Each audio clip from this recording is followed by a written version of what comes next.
할렐루야. 오늘 이 시간에도 우리 하나님의 놀라운 사랑이 여러분 안에 충만하기를 간절히 기원합니다. 오늘 로마서 7장 말씀 가지고 섬김으로 드러나는 삶이라고 하는 제목으로 같이 말씀을 나누려고 합니다. 한번 따라합시다. 섬김으로 드러나는 삶. 지난주에 이어서 오늘도 섬김의 이야기들을 좀 같이 나누기를 원합니다. 우리나라가 해외 입양을 참 많이 보내는 나라로 유명해졌죠. 요즘은 어떤지 모르겠습니다만은 몇 년 전까지만 해도 해외 입양을 참 많이 보냈습니다. 아마 그 이유는 우리나라 스스로가 그 아이들을 수용할 수 없기 때문에 우리 모든 가정들이 다 입양을 하면 좋지만 참 이게 쉬운 일이 아니죠. 또 우리 정서상 참 어려운 일인 것 같습니다. 그러다 보니까 그것을 수용하는 해외로 많이 아이들을 보내게 되는데 참 감사한 것은 외국에 나가서 사는 그 아이들이 그 가정에 들어가서 살 때 성공하는 아이들이 참 많다는 겁니다. 좋은 소식이 그들이 나중에 자란 다음에 아버지의 나라, 어머니의 나라를 찾아온다고 해서 찾아왔을 때 그들의 모습을 보면 참 잘 자랐고 건강하다 하는 생각을 할 때가 참 많이 있습니다. 그런 아이들이 많아진다는 게 참 감사한 일 가운데 하나죠. 얼마 전에 신문을 보다 보니까 주디라고 하는 한 분이 계시는데 이분은 43살입니다. 현재 43살인데 미네소타 대학교 수학과 부교수를 하고 있는 그런 분입니다. 이분이 인터뷰한 내용을 잠깐 봤습니다. 이분은 한국 분이신데요. 태어난 지 5개월째 미국으로 입양이 되었습니다. 그런데 입양을 한 가정은 미국의 전형적인 그냥 전통적인 가정인데 이미 이남 일녀가 있는 가정임에도 불구하고 이분을 입양을 해서, 그러니까 여자아이를 입양을 해서 딸로 키우게 되는 거죠. 그러니까 이남 이녀가 되는 거죠. 그래서 자기의 가장 친한 친구가 누구냐 하면 바로 그 원래 있던 딸, 그 집에 있던 딸이 자기의 가장 친한 친구라고, 가장 말이 잘 통하고 함께 늘 모든 것을 이야기하는 그런 친구라고 이렇게 소개하는 것을 보았습니다. 이렇게 그곳에 가서 건강하게 자란 주디가 성장해서 수학과 교수가 되었는데, 특별히 입양한 아이들을 돌보는, 그들의 상태들을 관리해주고 그들의 심리적인 상태들을 돌봐주는 그런 스페셜리스트가 되어서 그 일을 하고 있었습니다. 그러면서 이번 인터뷰에서 자기가 연구한 것 가운데 아주 단순하지만 진리 하나를 소개한 내용이 있었는데 이런 이야기입니다. 아이들의 성장, 뇌 발달, 학습을 위해서는 의지할 만한 사람들과 안전하게 생활할 수 있는 환경, 다시 말하면 사랑과 지속적 돌봄이 필요하다 하는 겁니다.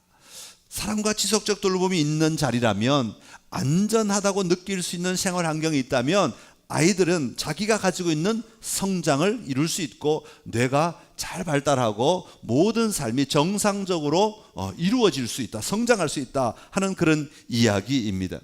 다시 말하면 어릴 때 정서적으로나 정신적으로나 또 환경적으로나 자신의 존재에 대하여 건강한 정체성을 가질 수 있을 때, 내가 정말 안전한 곳에서 멋지게 살아가고 있구나 하는 것을 느낄 수 있을 때 바르게 성장하더라 하는 그런 이야기입니다.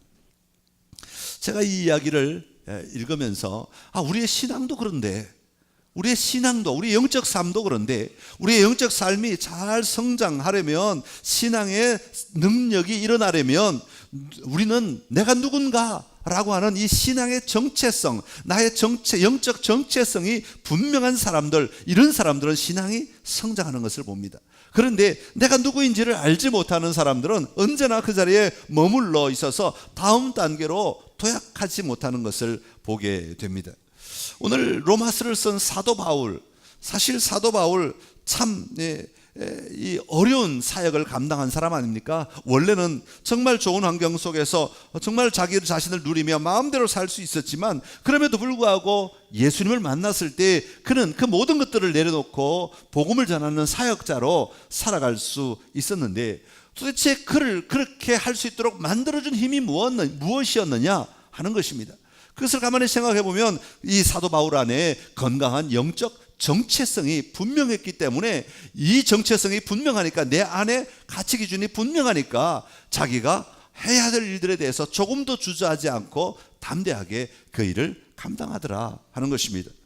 로마서 1장을 시작하면서 1장 1절 로마서를 시작하는 제일 첫 부분에 보면 사도 바울의 정체성을 이렇게 소개하고 있습니다. 한번 읽어보겠습니다. 예수 그리스도의 종 바울은 사도로 부르심을 받아 하나님의 복음을 위하여 택정함을 입었으니. 아멘. 자, 여기서 사도 바울은 세 가지 자신의 정체성을 소개합니다. 첫 번째는 예수 그리스도의 종 바울이라고 말합니다. 여러분, 사도 바울이 살던 시대에는요, 이 노예 제도가 있었습니다. 그러니까 종의 제도가 있을 때입니다.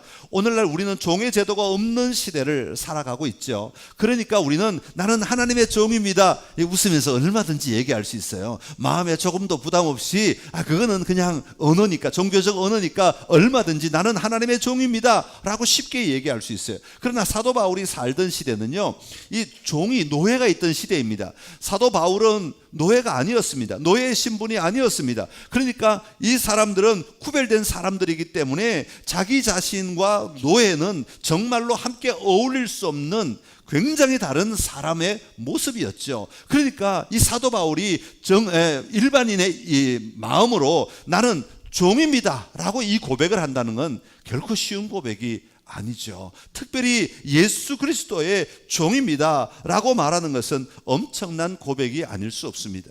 노예라고 하는 이 굴욕감, 노예라고 하는 억압, 노예라고 하는 이 엄청난, 어떻게 보면 당시에는 저주받은 사람들의 모습이라고 생각했을지 모르는데, 로마 시민으로서 내가 바로 그런 사람들과 같은 명칭을 내가 내 입으로 고백한다는 것, 이것은 분명한 정체성이 회복되지 않으면, 확신이 있지 않으면 할 수 없는 이야기라는 것이죠.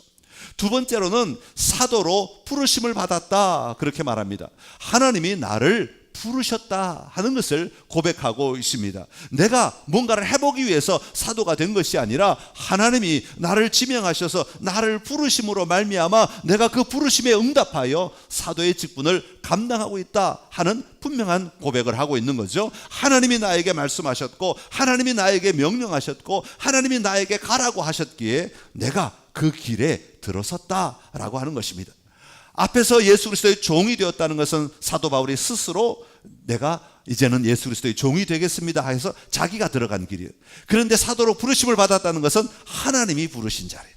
그래서 이 양쪽의 고백들을 분명하게 하고 있습니다. 그런 다음에 마지막으로 하나님의 복음을 위하여 택정함을 입었습니다 그렇게 말하고 있습니다. 복음을 위하여서 구분되었습니다 라는 의미를 가지고 있는 것입니다. 세상으로부터 구분되어서, 세상으로부터 분리되어서 내가 복음을 향하여 나아갑니다. 복음을 위하여 내가 살아갑니다 라는 분명한 자기의 삶의 자리에 대한 고백을 하고 있는 것입니다.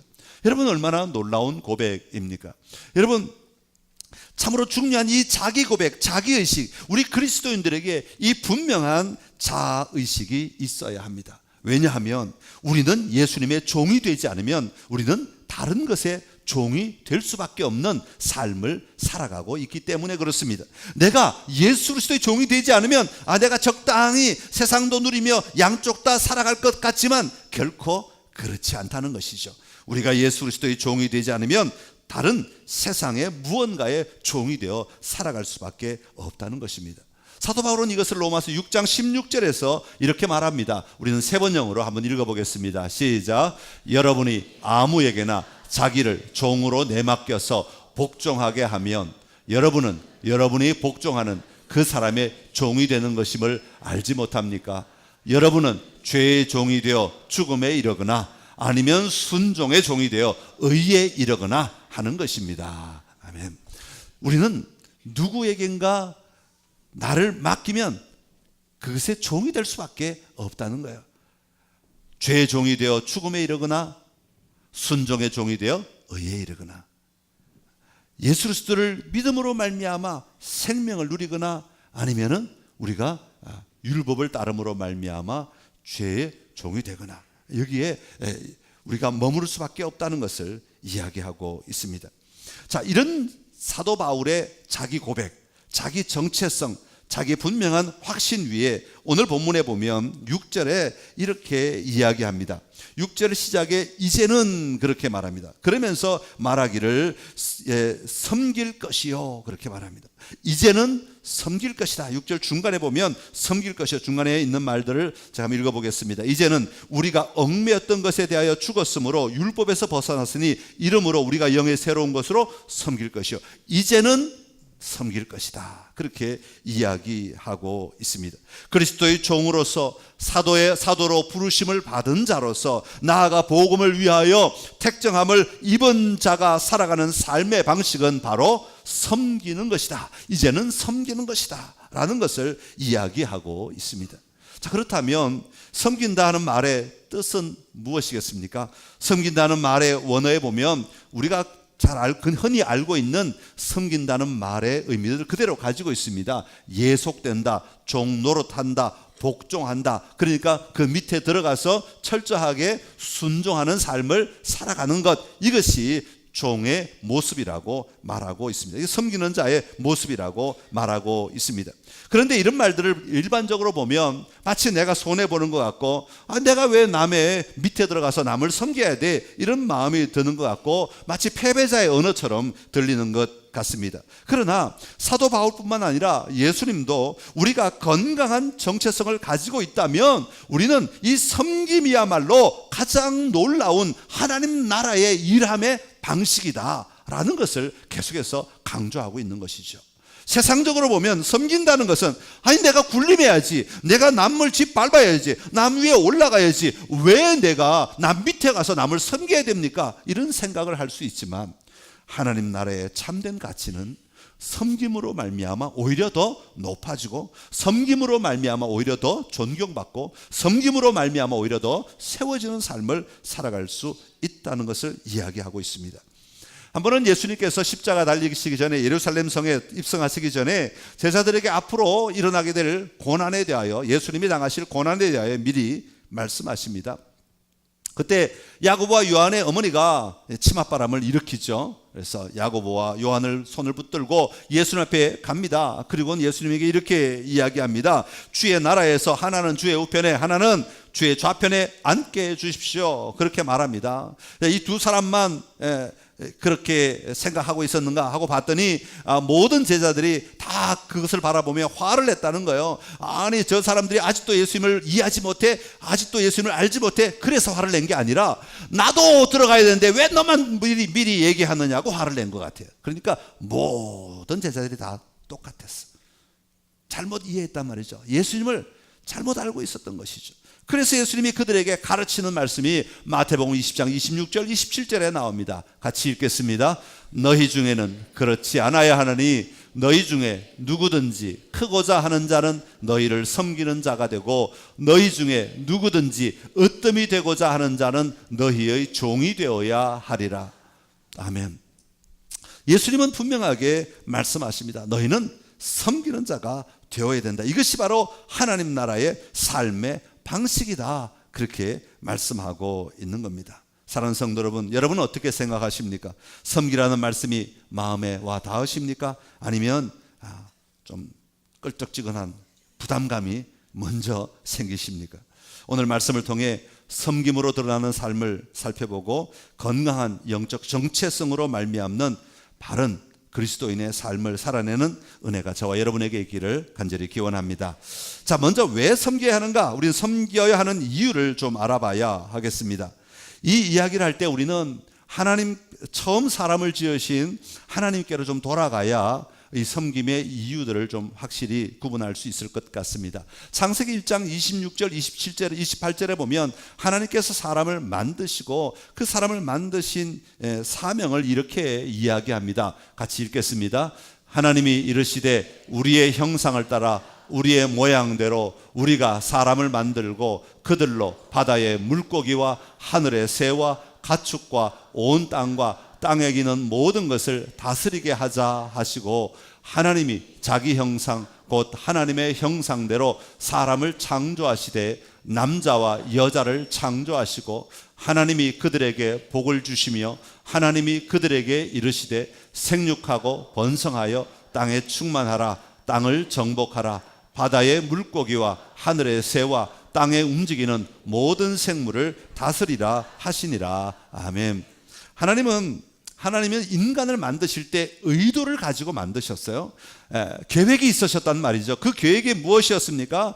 이들로 하여금 하늘과 땅과 땅에 기는 모든 것들, 바다까지도 모든 생물들, 모든 하나님이 만드신 피조물들을 다스리게 하자라는 겁니다. 다시 말하면 하나님이 직접 지으시고 하나님이 직접 다스리셔야 하지만 하나님은 그렇게 하지 아니하시고 하나님은 인간을 창조하셔서 그 인간으로 하여금 하나님이 지으신 모든 피조물들을 다스리도록 위임하신다 하는 그런 이야기죠. 그렇게 하시기 위해서 하나님이 어떻게 하셨습니까? 하나님의 형상을 인간 속에 집어넣으셔서 하나님의 사람을 하나님의 형상대로 창조하셨다, 그렇게 말씀하고 있는 거죠. 그래서 하나님의 형상대로 창조된 우리는, 하나님의 형상대로 지음받은 우리는 하나님이 만드신 하늘에 있는 것들과 땅에 있는 것들과 바다에 있는 것들, 다시 말하면 이 온 세상에 있는 모든 것들을 잘 다스리는 자가 되어야 한다 하는 겁니다.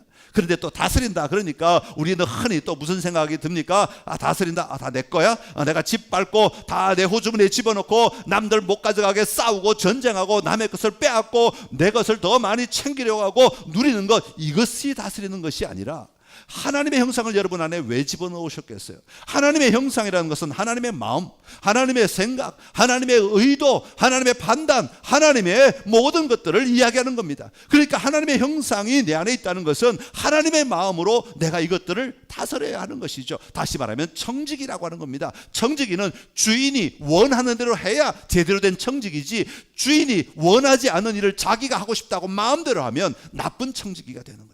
그 청지기는 쫓겨날 수밖에 없는 거죠. 하나님이 우리를 그렇게 지으시고 다스리라고 말씀하신 것은 하나님의 의도대로 이 세상의 만물들을 하나님의 역사가 계속 일어나도록, 다시 말하면 재창조되도록 우리가 쓰임을 받는 자리에 들어가야 하는 것이죠. 그 쓰임받는 태도, 다스리는 태도를 다른 말로 바꾸면 바로 섬기는 자이다, 섬기는 것이다. 하나님을 섬기는 마음으로 하나님을 섬기며 우리가 세상을 다스리며 나아가는 것이다 라고 말할 수 있는 것입니다. 자, 오늘 말씀으로 돌아가서 우리가 예수 그리스도로 말미암아 새 생명을 얻었다, 그렇게 선포하고 있습니다. 우리가 예수 그리스도로 말미암아 새 생명을 얻었다는 것은 우리가 하나님의 자녀로 회복되었다는 것이고, 우리 안에 하나님의 형상이 다시 회복되어서 그것이 우리 안에 작동하고 있다 하는 것입니다. 하나님의 자녀로서 우리에게 주어진, 하나님이 우리에게 맡기신 모든 것들을 다스리며 살아가는 자가 되어야 한다 하는 것이죠. 그럴 때 내가 주권자가 아니라, 다스린다고 하더라도 내가 주권자가 아니라 참된 주권자는 하나님이시다 라는 것이죠. 그래서 하나님을 우리가 섬김으로 말미암아 참된 삶의 완성이 일어나게 되는 것입니다. 이것이 우리가 붙잡아야 될 회복된 그리스도인의 정체성인 것이죠. 이것을 설명하기 위해 사도 바울은 율법의 매인 자와 예수님께 속한 자의 모습을 비교하며 설명하고 있습니다. 로마서 7장 4절의 말씀을 세 번역으로 읽어보겠습니다. 나의 형제 자매 여러분, 그러므로 여러분도 그리스도의 몸으로 말미암아 율법에 대해서는 죽임을 당했습니다. 그래서 여러분은 다른 분, 곧 죽은 사람들 가운데서 살아나신 그분에게 속하게 되었습니다. 그것은 우리가 하나님을 위하여 열매를 맺게 하기 위함입니다. 아멘. 오늘 우리는 율법에 대해서는 죽임을 당했습니다. 또한 우리는 죽은 사람들 가운데서 살아나신 그분에게 속하여 살아났습니다 라고 고백하고 있습니다. 왜 율법에 대하여 죽어야 할까요? 율법은 원래 하나님의 백성들이 선하게 하나님의 자녀로서 살아가도록 도와주기 위해 만들어진 것입니다. 율법을 지킴으로 말미암아 하나님의 뜻을 알고 그들의 삶이 거룩해지고 그들이 죄 가운데 걷지 않고 온전한 삶을 살아가도록 하기 위하여 율법이 주어진 것입니다. 그러나 우리가 알다시피 율법을 완전히 지킨 사람이 있을 수 있습니까? 이 역사 가운데 율법을 완전히 지키는데 성공한 사람은 아무도 없습니다. 사람은 연약하여서 어떤 경우든지 율법을 완벽하게 지킬 수 있는 자는 없다는 것이죠. 오히려 율법은 그 반대로 우리를 하여금 하나님의 뜻을 구하며 하나님의 삶을 살아가도록 만들어진 율법이었는데, 오히려 시간이 지나면서 그 반대로 율법으로 말미암아 죄가 드러내고, 율법으로 말미암아 죄인을 정죄하고, 율법으로 말미암아 죄를 범죄로 규정하고, 율법이 오히려 진노를 만들어내고 심지어는 범죄를 더하게 하기 위해 율법이 보태졌다, 그렇게 말하고 있습니다. 이런 우리에게 하나님은 예수 그리스도를 이 땅에 보내주셔서 우리가 스스로 어찌할 수 없는 우리의 죄를 대신하여 십자가에 달려 돌아가신 것입니다. 그러게 우리는 이제는 내가 율법을 지킴으로 말미암아 의로워지는 자가 아니라 예수 그리스도를, 이 모든 죄의 문제를 해결하신 예수 그리스도를 믿음으로 말미암아 자유한 자가 되었다고 선포해 주신 것이죠. 우리에게 자유를 주신 예수 그리스도를 섬김으로 말미암아 우리는 참된 자유를 누리는 삶을 살아갈 수 있게 된 것입니다. 이것이 바로 우리로 하여금 섬기는 자가 되게 하신 이유입니다. 사랑하는 성도 여러분, 오늘 여러분은 예수님이 나의 그리스도, 다시 말하면 나를 영원한 생명에서 영원한 생명을 허락하신 분이심을 분명히 믿으십니까? 예수님이 나의 주님이 되셨습니까? 그렇다면 우리는 주님을 섬기는 자가 되어야 합니다. 섬긴다는 것은 나의 일방적인 행위를 막 하는 것이 아니라 예수님의 마음을 알고 예수님의 말씀을 따라 살아가겠다는 삶의 태도입니다. 섬김을 통하여 내 삶의 자리에 예수 그리스도가 드러나는 은혜가 있기를 간절히 기원합니다. 자, 그렇다면 우리가 살펴보아야 할 것은 우리는 무엇을 위해 섬겨야 하는가 하는 것입니다. 이것은 우리의 섬김의 목적을 이야기합니다. 5절에 보면 우리가 육신에 매여 있을 때에는 율법으로 말미암는 죄의 정욕이 우리의 삶 가운데 역사하였다고 말합니다. 우리의 판단 기준이나 가치 기준이 율법으로 말미암는 죄의 정욕이 이끌었습니다. 그러다 보니까 우리의 일의 결과, 섬김의 결과는 무엇을 향한 것이었는가 하면 사망을 향한 것이 되고 말았다는 것이죠. 다시 말하면 사망을 위하여 열매를 맺는 삶이 일어나게 되었다는 것이죠. 5절 끝에 보면 우리가 육신에 있을 때는 율법으로 말미암는 죄의 정욕이 우리 지체 중에 역사하여 우리로 사망을 위하여 열매를 맺게 한다고 말씀하고 있습니다. 죄의 정욕이 우리 가운데 역사하게 되면 자연스럽게 우리는 사망을 위한 열매들을 쏟아내는 삶을 살아갈 수밖에 없다는 것입니다. 여러분, 이 이야기가 가득 쓰인 곳이 바로 로마서 1장이죠. 로마서 1장 26절부터 32절에 보면 그 죄의 결과들에 대해서 우리의 사망을 위한 열매들을 계속해서 기록하고 있는 것을 볼 수가 있습니다. 온갖 불의나 악행이나 탐욕이나 악이나 시기, 분쟁, 사기, 적이, 수군거리는 것, 중상하는 것, 오만불손한 것, 자랑하는 것, 악을 꾸미는 것, 부모를 거역하는 것, 이런 이야기들로 가득 차 있습니다. 이것이 율법으로 말미암는 죄의 정욕이 우리의 삶 가운데 역사할 때 맺게 되는 사망의 열매들이라고 말하는 것이죠. 그러나 예수 그리스도로 말미암아 우리가 새로운 삶을 살게 되었습니다. 우리가 예수님을 믿음으로 말미암아 새로운 피조물이 되었습니다. 새로운 피조물이 되었다는 것은 우리가 이제는 예수님과 연합한 자가 되었다는 말입니다. 그러기에 우리는 예수 그리스도로 다시 살아난 자, 다시 말하면 새로운 피조물이 되었는데, 이렇게 새로운 피조물이 된 우리는 사망의 열매를 맺지 아니하고 하나님을 위하여 열매를 맺는 삶을 살아가야 한다고 말하고 있습니다. 사랑하는 성도 여러분, 새로운 피조물이 된 우리가 섬기는 목적은 다른 것이 아닙니다. 바로 우리의 삶에서 하나님의 열매를 맺기 위한 것입니다. 로마서 6장 22절의 말씀인데 같이 읽겠습니다. 시작. 그러나 이제는 너희가 죄로부터 해방되고 하나님께 종이 되어 거룩함에 이르는 열매를 맺었으니 그 마지막은 영생이라. 아멘. 할렐루야. 자, 이제는 죄로부터 해방되었습니다. 예수를 믿음으로 말미암아 죄로부터 해방되었습니다. 이제는 하나님의 종이 되었습니다. 하나님을 섬기는 자가 되었습니다. 그렇다면 우리는 그 섬김의 삶 가운데 거룩함에 이르는 열매가 나타나야 된다 하고 말씀하고 있습니다. 그리고 그 열매의 가장 중요한 것은 바로 영생이다, 영원한 생명이다 말씀하고 있습니다. 하나님의 종으로서 섬김으로 말미암아 하나님의 열매를 많이 맺고 살아가는 저와 여러분의 삶이 되기를 간절히 기원합니다. 자, 그렇다면 우리는 마지막으로 어떻게 섬겨야 하겠는가 하는 것입니다. 이것은 우리의 섬김의 방식을 이야기하고 있습니다. 6절의 말씀인데요, 우리 6절 말씀을 다시 한번 읽겠습니다. 이제는 우리가 얽매였던 것에 대하여 죽었으므로 율법에서 벗어났으니 이러므로 우리가 영의 새로운 것으로 섬길 것이요. 아멘.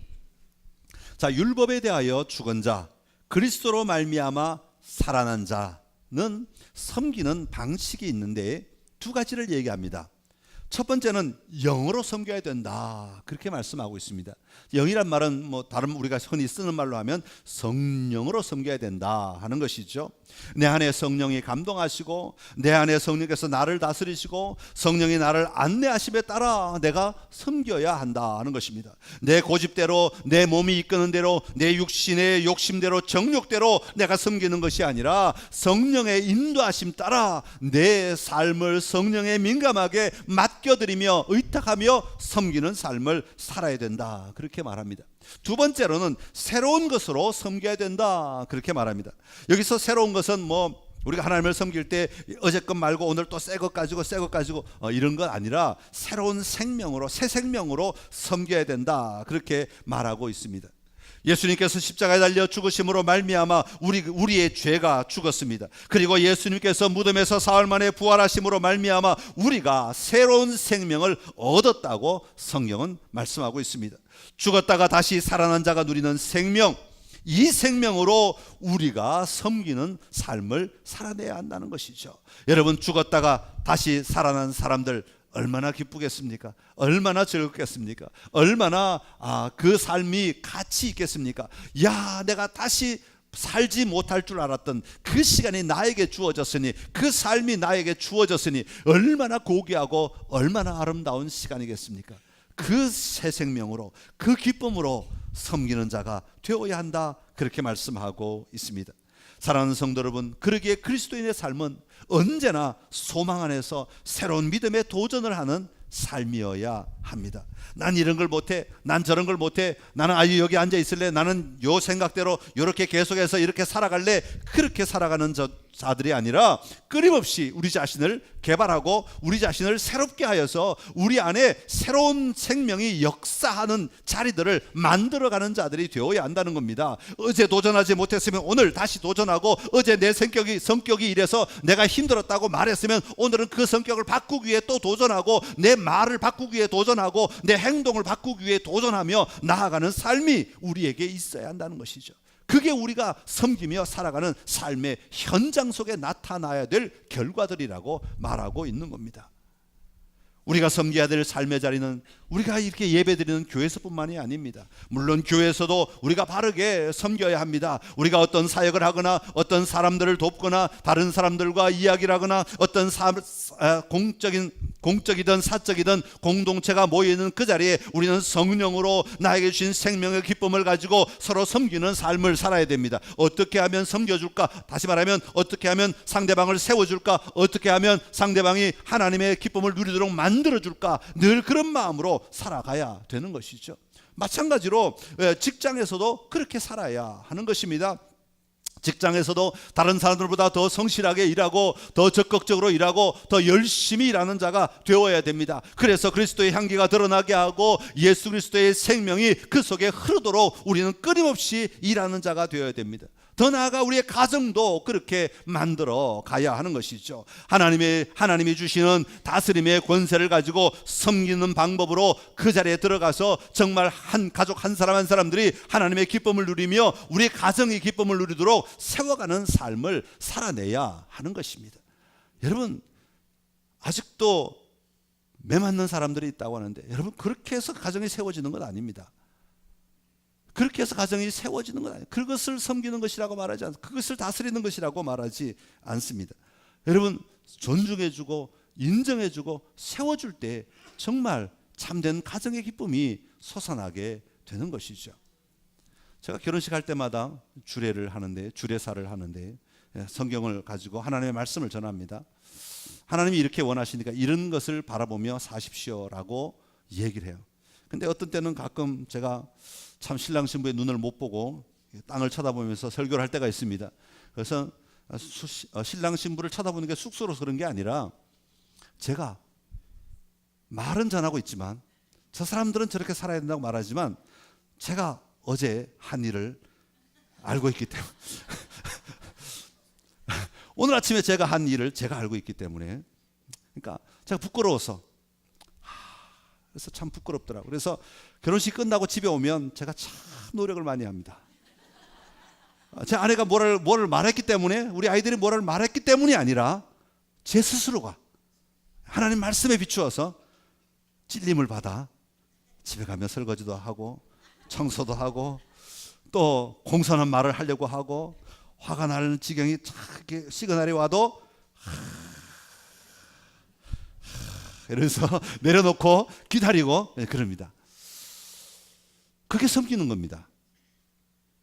어떤 노동을 하는 게 섬기는 게 아니라 그것만이 섬기는 게 아니라 하나님의 일들이 하나님의 창조의 역사들이 드러나도록 회복되도록 만들어가는 자리에 내가 쓰임받는 것이 섬기는 겁니다.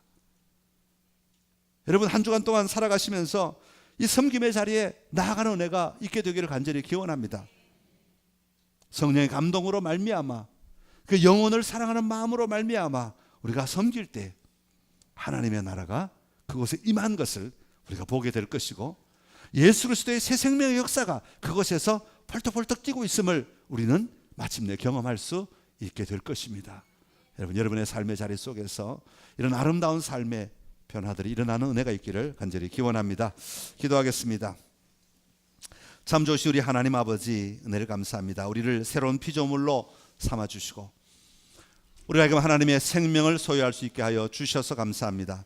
하나님의 형상을 가진 우리가 하나님이 다스리라고 하신 이 아름다운 삶의 자리들을 다스리며 살아가야 될 터인데 그 잘 다스리는 방법이 바로 섬기는 것인 줄로 압니다. 하나님 섬기는 삶이 회복되게 하여 주옵시고 섬기는 가치가 회복되게 하여 주옵시고 섬기는 태도가 회복되게 하여 주시어서 내가 발을 딛고 살아가는 삶의 모든 자리가 하나님의 일하심의 자리, 하나님의 역사하심의 자리, 하나님의 나라가 되는 것을 보고 누리게 하여 주시옵소서. 하나님 우리의 건강한 정체성, 특별히 영적 건강한 정체성이 분명하기를 원합니다. 사도 바울이 가졌던 것처럼 우리도 그런 영적 정체성을 가지고 담대하게 믿음에 도전을 하는 은혜가 있게 하여 주옵소서. 예수님의 이름으로 기도드립니다. 아멘.